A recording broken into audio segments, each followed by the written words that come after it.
మానవత్వం మరిచి రాక్షసత్వముతోనే అయ్యో దేవుడా మగవాని కోరెల్లో నలిగేనే బ్రతుకులు ఎట్లా బ్రహ్మదేవుడా ఆడపిల్ల బ్రతుకు అరిటాకు చందము అయ్యో దేవుడా నువ్వే రాసినవ లోకమే చేసింది చెప్పు బ్రహ్మదేవుడా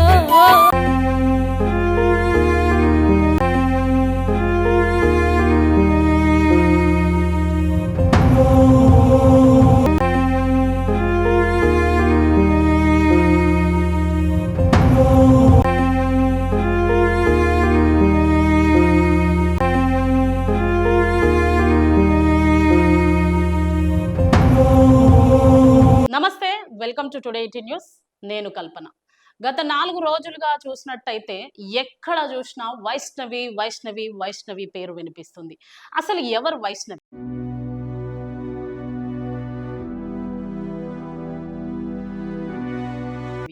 గత 4 రోజుల నుండి సోషల్ మీడియాలో మొత్తం వైష్ణవి వైష్ణవి అని ఎందుకు వినిపిస్తుంది? వైష్ణవి ఒక YouTube social media content creator.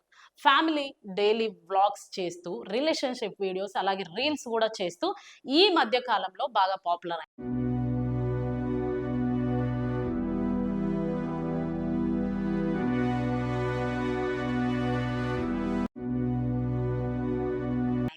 వైష్ణవికి 20 సంవత్సరాలు. ఆమె యూట్యూబ్ లో కావచ్చు, ఇన్స్టాగ్రామ్ లో కావచ్చు దాదాపు 50,000కు పైగా సబ్స్క్రైబర్స్, ఇన్స్టాలో ఫాలోవర్స్ కూడా ఉన్నారు. అమ్మగారి ఇంట్లో ఎంతో అల్లారు ముద్దుగా పెరిగిన ఈ వైష్ణవి పెద్దమ్మ వాళ్ళ ఇంట్లో, చిన్నమ్మ వాళ్ళ ఇంట్లో 15 మంది అన్నదమ్ములలో గారాల చెల్లిగా, అంటే ఒకే ఒక చెల్లిగా పెరిగింది.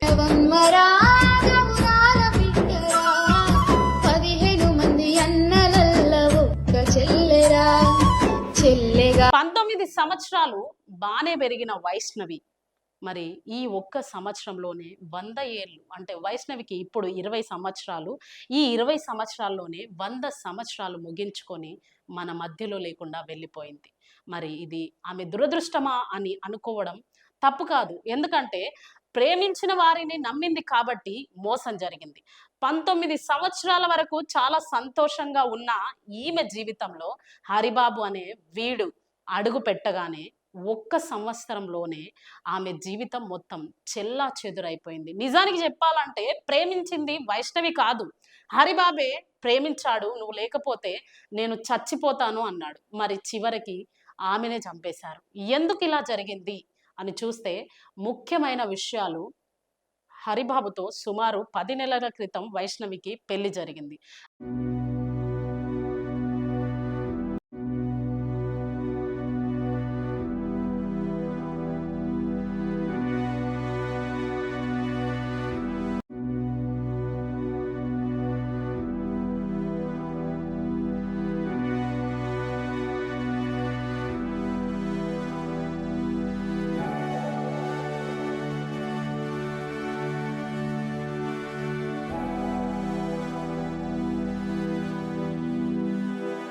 అయితే ఈ 10 నెలల్లో హరిబాబు నాకు ఎవ్వరు లేరు, నేను నీతోనే ఉంటాను, నీ కోసమే చస్తాను, నీ కోసమే బ్రతుకుతాను అంటే వైష్ణవి కుటుంబం అంతా బాగా ప్రేమించేవాడు, నా కూతుర్ని బాగానే చూసుకుంటాడని చెప్పి ఆయనను నమ్మారు, పెళ్లి చేశారు. కానీ ఈ 10 నెలలకి ఆయన ఇలా చేస్తాడని ఎవ్వరూ ఊహించలేదు. వైష్ణవి యూట్యూబ్ లో పెట్టే వీడియోస్ చూస్తే ఈమె చాలా సంతోషంగా ఉంది అని అనుకుంటారు, కానీ దాని వెనుక ఇంత బాధ ఉందా అనేది ఇప్పుడు మాత్రమే అందరికీ తెలిసింది. హరిబాబు కొద్ది రోజులు మాత్రమే ఆమెతో బాగున్నాడని, దాని తర్వాత వాళ్ళ అమ్మ అన్నదమ్ముల మాటలు వింటూ కట్నం కోసం వేధిస్తున్నాడు అన్నట్టు వైష్ణవి కుటుంబ సభ్యులు చెప్పుకొచ్చారు. అయితే వైష్ణవి కుటుంబంలో చెప్పిన వివరాల ప్రకారం అప్పటికే వైష్ణవికి 2 తులాల బంగారపు గొలుసు,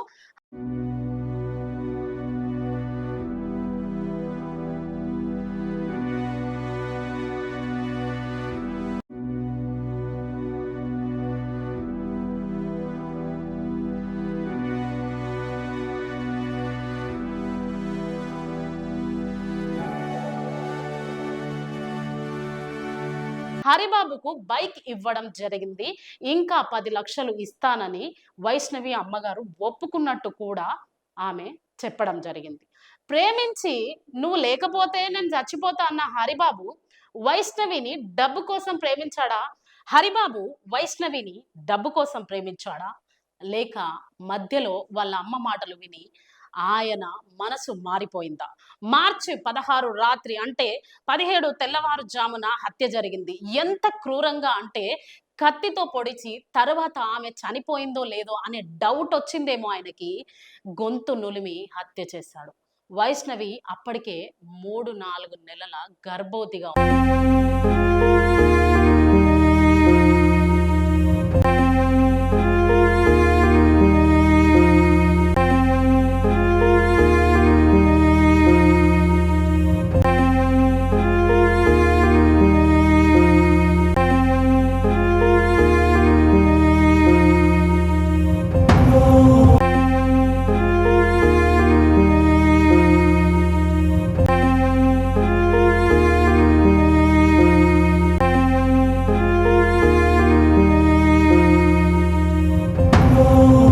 సంఘటన జరిగిన తరువాత హరిబాబు అక్కడి నుండి పారిపోవడం జరిగింది. కుటుంబ సభ్యులందరూ మార్చి ఉదయం 17వ తారీఖున చూడగానే వైష్ణవి రక్తపు మడుగుల్లో పడి ఉన్నట్లు గుర్తించారు. వెంటనే పోలీసులకు సమాచారం ఇచ్చారు.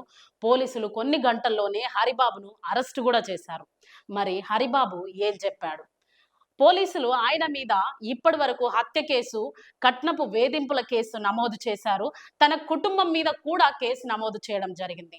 పోలీసులు అరెస్టు చేసిన తర్వాత చెప్పిన ప్రధాన కారణాలు ఏంటంటే కట్నం గొడవలు, తన తల్లి మాటలు, అన్నదమ్ముల మాటలు, ఆ ఒత్తిళ్లతోనే నేను ఈ పని చేశానని హరిబాబు పోలీసు వాళ్లకు వెల్లడించడం జరిగిందని పోలీసు వాళ్ళు చెప్పారు. నిజానికి చెప్పాలంటే మన భారతదేశంలో కట్నం తీసుకుంటే నేరమే, అలాగే కట్నం ఇస్తే కూడా నేరమే. అన్నీ తెలిసి కూడా నా కూతురు బాగుండాలి అని చట్టానికి తెలియకుండా కట్నాలు ఇస్తూనే ఉన్నారు. తీసుకునే వారికి ఏమనిపిస్తుందో ఒకసారి ఆలోచించండి. ఈ అమ్మాయిని నేను పెళ్లి చేసుకుంటే నాకు ఇంత కట్నం వచ్చింది కదా, నిజానికి చెప్పాలంటే అబ్బాయి కుటుంబానికి అనిపిస్తుందేమో. ఏమని అనిపిస్తుంది అంటే, ఈ అమ్మాయిని పెళ్లి చేసుకుంటే నాకు 10 లక్షలు వచ్చింది, ఒక బైక్ వచ్చింది కదా, ఇంకా కొద్ది రోజులు ఆగుంటే, లేకుంటే ఇంతకైనా బెస్ట్ అమ్మాయి నాకు దొరికితే 10 లక్షలు వచ్చేదేమో, లేకపోతే 20 లక్షలు వచ్చేదేమో అనే ఆశ కలుగుతుంది. అందుకే ఏమంటారు అంటే డబ్బు ఎంతటి మనిషినైనా మార్చేస్తుంది. అంటే కట్నం ఇవ్వడం కూడా నేరమే. ఎందుకంటే కట్నం ఇచ్చి సొంత పిల్లల్ని మనమే చంపుకున్న వారం అవుతున్నాం. దయచేసి కూతురున్న ప్రతి ఒక్కరు ఆలోచించండి. ఆడపిల్లను కంటున్నామంటే వాళ్ళ సంతోషం కోసం మీరు ఏమైనా చేయండి, కానీ కట్నం ఇచ్చి ఇలా పోషిస్తే వాళ్ళు ఇలానే చేస్తారు. ఇది ఆలోచించండి ప్రతి పేరెంట్స్. వైష్ణవి జీవితమే కాదు, ఇలా భారతదేశంలో సంవత్సరానికి 13 నుండి 14,000 కేసులు అవుతున్నాయి మన భారతదేశంలో, కట్నం వేధింపుల కేసులు. మీరు ఆలోచించండి. ఇంతకంటే ఎక్కువగా ఇచ్చేవారు ఉంటారేమో అని, వాళ్ళని పెళ్లి చేసుకుంటే ఇంకా ఎక్కువ కట్నం వస్తుందని ఆయన వాళ్ళ తల్లి లేకపోతే ఆయన ఆశపడ్డం వల్లే జీవితాలు ఇలా చెల్లాచెదురైపోతున్నాయి. మన భారతదేశంలో కట్నం తీసుకోవడం నేరమని డౌరీ ప్రొహిబిషన్ యాక్ట్ 1961 ద్వారా కట్నం ఇవ్వడం పూర్తిగా నిషేధించబడింది. అంటే కట్నం ఇవ్వడము నేరమే, తీసుకోవడం కూడా నేరమే. కట్నం అంటే ఏంటి అసలు? కట్నం ఎందుకు తీసుకోవాలి? పెళ్లి సమయంలో నా కూతురు బాగుండాలి అని పెళ్లి సమయంలో లేకుంటే పెళ్లి తర్వాత ఇస్తాము అని ఒప్పుకోవడం కూడా కట్నమే. ఈ కట్నంలో ఏముంటది? బంగారం, డబ్బు, వాహనం, ఇతర ఆస్తులు, తన కూతురుతో పాటు ఇవి కూడా ఇవ్వడం ఆనవాయితీగా వస్తుంది. కానీ మన భారతదేశంలో 1961 నుండే ఈ కట్నం అనేది నిషేధించబడ్డది. కానీ ఇప్పుడు 2026లో మనం జీవిస్తున్నాం. అయినప్పటికీ దీన్ని ఇంకా కొనసాగిస్తూనే ఉన్నారు. మరి కట్నం తీసుకుంటే ఏంటి శిక్ష? పాయింట్ నెంబర్ 1, కట్నం తీసుకోవడం నేరం అని తెలిసి కూడా కట్నం తీసుకుంటున్నారు. దానికి ఎలాంటి శిక్ష పడుతుంది? కట్నం తీసుకుంటే కనీసం 5 సంవత్సరాలు జైలు శిక్ష పడుతుంది. అలాగే ఎంత కట్నం తీసుకుంటే అంత జరిమానా కూడా, అంటే కట్నం శాతం ఎంత ఉంటే జరిమానా శాతం కూడా అంతే ఉంటుంది. కట్నం అడిగినా లేకపోతే డిమాండ్ చేసిన జైలు శిక్ష 6 నెలల నుండి 2 సంవత్సరాల వరకు ఉంటుంది. నెంబర్ 3, వేధింపులు జరిగితే Indian penal code section 498A ప్రకారం కేసు పడుతుంది. అలాగే 3 సంవత్సరాల వరకు జైలు శిక్ష కూడా, దాంతో పాటు జరిమానా కూడా ఉంటుంది. ఒకవేళ కట్నం కోసం చంపేస్తే, అంటే వైష్ణవి కేసు ఇదే. ఒకవేళ కట్నం కోసం చంపేస్తే డౌరీ డెత్ అంటారు. కట్నం కోసం చంపేయడం డౌరీ డెత్ అంటారు. దాని Indian penal code section 304B అదే ప్రకారంగా జైలు శిక్ష కనీసం 7 సంవత్సరాల నుండి లేకపోతే జీవిత ఖైదు పడే అవకాశం కూడా ఉంటుంది. మరి వైష్ణవి జీవితంలో మనము తెలుసుకున్న విషయాలను బట్టి ఎక్కువ శాతం హరిబాబు తల్లి కట్నం కోసం వేధింపులే వైష్ణవి కుటుంబ సభ్యులు చెప్పడంతో తెలుసుకున్నాం. మరి హరిబాబును ఏం చెయ్యాలి? 7 సంవత్సరాలు జైలు శిక్ష సరిపోతుందా, లేకపోతే హరిబాబును జీవిత ఖైదీగా పెట్టి జైల్లో మంచిగా ఫుడ్ పెట్టి పోషిస్తూ ఉంటే సరిపోతుందా? ఒకవేళ అట్లా చేస్తే వైష్ణవి ప్రాణాలు తిరిగి వస్తాయా? వైష్ణవి కడుపులో బిడ్డ వైష్ణవి ప్రాణాలు తిరిగి వస్తాయా? హరిబాబును ఏం చేయాలి? మీరే కామెంట్ చేయండి. వాళ్ళ కుటుంబం మాత్రం వారిని ఉరి తీయాలి, లేకపోతే ఎన్కౌంటర్ చేయాలి. ఒకవేళ వాడు మాకు దొరికితే మేం మాత్రం విడిచిపెట్టం అని వాళ్ళు మాట్లాడడం మనం చూస్తున్నాం. ఎందుకంటే ఒక కూతుర్ని 20 సంవత్సరాలు ఎంతో గారాల ముద్దుగా వాళ్ళు పెంచుకొని ఈ రోజు రక్తపు మడుగుల్లో చూస్తే మరి వాళ్ళ రక్తం మరగదా? ఆలోచించండి. డబ్బిచ్చి, బంగారం ఇచ్చి, బైకులు ఇచ్చి, ఇంట్లో పెట్టుకొని అన్ని చేసిన తర్వాత వాడు ప్రాణం తీసేస్తే వాడిని ఏం చేయాలి అని జైల్లో కూర్చోబెట్టి పోషించాలా, లేకపోతే 7 సంవత్సరాలు జైలు శిక్ష వేసి దీంతో సరిపెట్టాలా?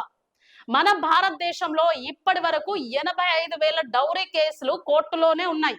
ఎందుకున్నాయి అంటే ఇలాంటి వాళ్ళ జీవితాల ద్వారా వెళ్తారు, వస్తారు, బెయిల్ మీద బయటికి వస్తారు. మరి వీడు బెయిల్ మీద బయటికి రావాలా, లేకపోతే వాళ్ళ కుటుంబం కోరినట్టుగా వాడిని ఉరి తీయాలనా, ఎన్కౌంటర్ చేయాలనా? మీరే ఆలోచించండి. లేదు, వానికి ఒకవేళ 7 సంవత్సరాలు జైలు శిక్ష అయినా లేకపోతే జీవిత ఖైదు అయినా పడింది అనుకోండి. ఫర్ సపోజ్ గాంధీ జయంతి రోజు కావచ్చు, ఆగస్టు 15 రోజు కావచ్చు, రిపబ్లిక్ డే రోజు కావచ్చు, ఏదో ఒక రోజు రిలీజ్ అయ్యే అవకాశం ఉంటది. రిలీజ్ అయిన తర్వాత మళ్ళీ వాని జీవితంలో ఇలాంటి వైష్ణవిలు ఎంతో మంది బలవ్వాల్సి వస్తుంది. మరి ఇలాంటి వాడు బ్రతికి ఉండడం కరెక్టేనా? మీరే ఆలోచించండి. వైష్ణవికి ఎలాంటి న్యాయం జరగాలి? మీరు కామెంట్ చేయండి. చట్టం హరిబాబుకి ఎలాంటి శిక్ష పడితే వైష్ణవికి న్యాయం జరిగినట్టు అవుతుందో కూడా మీరే కామెంట్ చేయండి. హరిబాబు లాంటి డౌరీ కేసులు మన భారతదేశంలో ఇప్పటి వరకు చాలా ఉన్నాయి. మరి వాళ్ళందరికీ ఇప్పటి వరకు న్యాయం జరగలేదు. కానీ ప్రస్తుతం ఈ సంవత్సరంలో ఇప్పటికీ ఎన్నో కేసులు జరిగాయి. కానీ ప్రాణాలు కోల్పోయింది వైష్ణవి. తన కడుపులో బిడ్డ కూడా ఉంది. ఇంకా కొద్ది రోజులైతే నా బిడ్డను నేను చూసుకుంటానే ఆశతో ఫస్ట్ స్కానింగ్ కూడా ఆమె చేపించి ఎంతో సంతోషంగా యూట్యూబ్లో ఆమె వీడియో పెట్టింది. అలాంటి స్థితిలో అంత సంతోషంగా ఉన్న ఆమె ఇంకో వీడియో పెట్టింది. 2 రోజులైతుంది నేను అన్నం తినక. ఎందుకు ఇలాంటి పరిస్థితి అసలు ఆడపిల్లలకి? ఆడపిల్లల తల్లిదండ్రులు అందరూ కూడా ఆలోచించండి. నా బిడ్డ బాగుండాలంటే ఎలాంటి జాగ్రత్తలు తీసుకోవాలి?